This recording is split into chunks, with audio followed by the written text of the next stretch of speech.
Hello guys, welcome back to S3D, and I just want to do this video as a quick tribute to the late Comicstorian.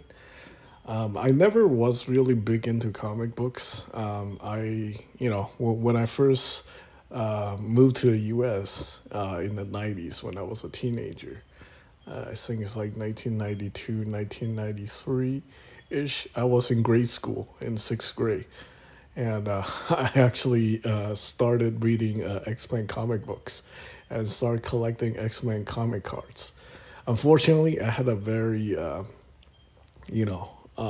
really bad incident involving some really, morally bankrupt kids at my school at the time, and this is actually really, really disturbing. But I feel like I want to share this story because a lot of people were asking why I got out of comic books. So, as an immigrant, it was like for me, it was kind of hard to go to comic books because get comic books because my parents wouldn't take me to the comic book store to buy comic books.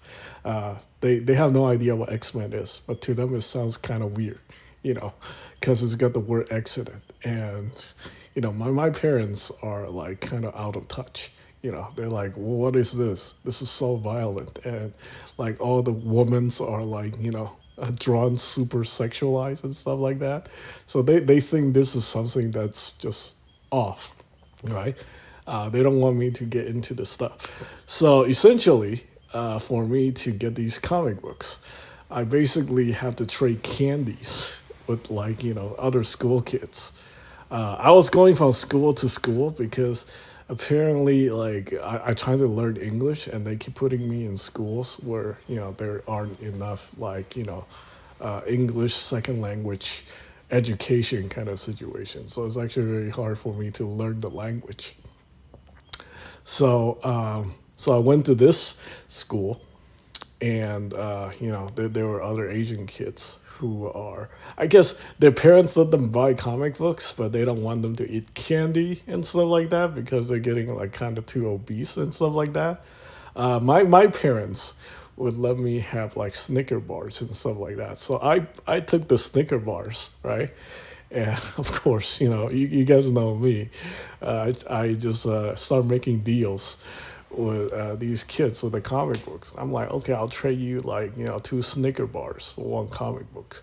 At the time, I think the comic books were like 25 cents to a dollar or something like that. The Snicker bars were like I feel like it's a fair trade, sort of, I guess. So I started collecting these comic books from trading candy bars and stuff like that. So I got like up to like 10 or 12 comic books, right? These are ones that I thought that were pretty cool. All drawn by Jim Lee, of course. I really like his artwork at the time. I also trade for a lot of trading cards and stuff like that. So I was in sixth grade, right? So I started making friends in a different school. They moved me to a different school, but uh, then they told me, "Hey, would you like to go to another school where there are more ethnic students, where you can learn? They have a better ESL program." And I'm like, "Okay, yeah, I'll try that." It's like I'm not learning anything here in this school because people were so like. There were Asian kids in that school, but they don't, like it's just really hard to blend in because everybody is like speaking English. I'm still learning at the time. So there were a couple of these kids, they knew it was my last day of school and stuff like that. And then they decided to, I was like, hey, can I borrow your comic books? I'll give it back to you at the end of the day. And I was like, okay, here, take the comic books, and then just give it back to me at the end of the day, right? They knew this is my last day of school. Okay, this is how morally bankrupt these people are. Even as kids, So I was like, it's like the last period and stuff like that. School's almost over. I was like, hey, can you give me back my comic book? Because, school's about to be over in like, like 30 minutes, right? And they were like, okay, yeah, we'll meet you after school before you get on the bus and we'll give it to you. All right. I'm like, okay. So then, I knew this is BS. And the time came, nobody ever showed up. So my entire comic book collection of 12 comic books got swindled away by these kids.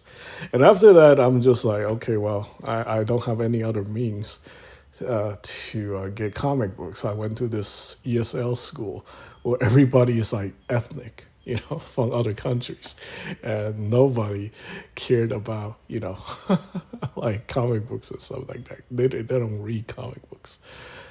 So yeah, we got into like other kind of things like basketballs and like cars and others things like that. But yeah, after that, I stopped reading comic books until I discovered Comicstorian in the when he started his channel. I think in 2012, 2013, I started watching his YouTube channel, and I started to get more and more interested in these characters. Of course, I was reading the comic books online, but I was also buying the action figures, the Marvel Legends, the DTZ multiverse figures, and then eventually, upgraded to the high end stuff. But yeah, it's a shame, yeah, that's how I ended up, in the 90s, getting out the comic book because, these group of kids stole my comic books. But yeah, it was nice. I really appreciate Comicstorian for, making these stories accessible, for people who are, at the time, I never thought I was going to ever get back into comics and stuff like that. But because of him, that was the kind of thing that got me back into comic books. And I feel really bad that Comicstorian passed away. But really like to show my appreciation for him and his channel for bringing comic book back into my life and stuff like that.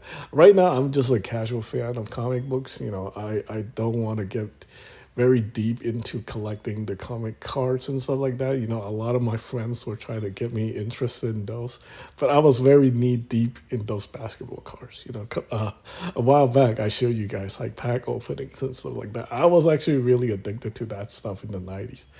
I would buy I would use all my lunch money to buy basketball cards, trying to get the Jordans, the Johnsons, and stuff like that. Oh man, those were the days. But yeah, like that has been a consistent thing. I would spend like hundreds of dollars on those cards. I don't put that stuff on my channel because I kind of don't want to show the ugly side on YouTube. I show you guys the figures, the model kits, and to me that's already a problem by itself. But when it comes to the trading cards and stuff like that, yeah, I'm actually really serious about those kind of stuff. But it never gets shown the light of day. But yeah, with the comic cards, I can see myself doing that. I'll just keep buying those cards or something, trying to get the rare special editions and stuff. If I get into comic books, I'll probably start buying those rare covers or special edition, even though it's all exactly the same, just a different cover and stuff like that. It's super gimmicky. But anyway, I think that's pretty much it, and hopefully his family is doing well.